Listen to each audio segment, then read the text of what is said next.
what he had made, whatever it was a painting.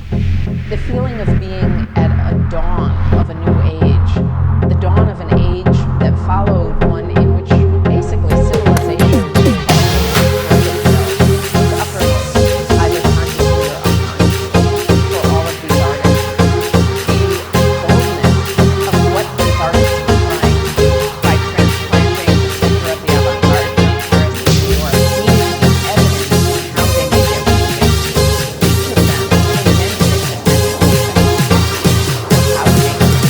And nobody will say that Jackson Pollock departed from the idea of using the brush and making brush strokes paint, and instead with the brush, either drip or thread or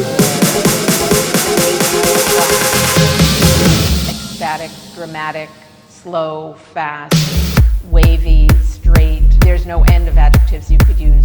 Lines that fill it from corner to corner, from top to bottom and left to right. Another famous anecdote about Jackson Pollock concerns the time that the artist Hans Hoffman asked him if he liked to paint nature. And supposedly Pollock's reply to him was, "I am nature." And whereas that story may or may not be true, it certainly plays on Pollock's reputation of having been very gruff and not a man of many words at all, it does convey something essentially true about abstract expressionism. That what the topic that most interested these artists was themselves, and in more general terms, the human being.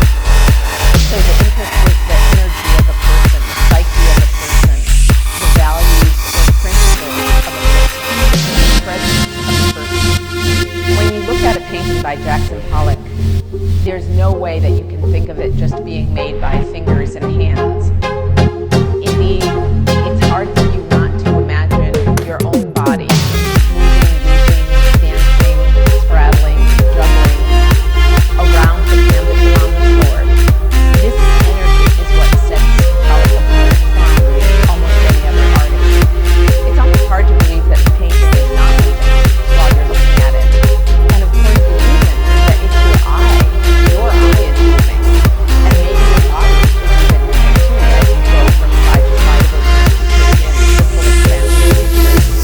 And as you try to dig into the picture and figure out where one line starts and stops, or which layer is on top of another, or where the blurry areas of paint get interrupted or interrupt the line. You also realize that there are all sorts of different kinds of paint, some shiny, some matte, some in the palette. And in a painting such as Bill Tavern 5, you realize it's not just paint, but it's things that are embedded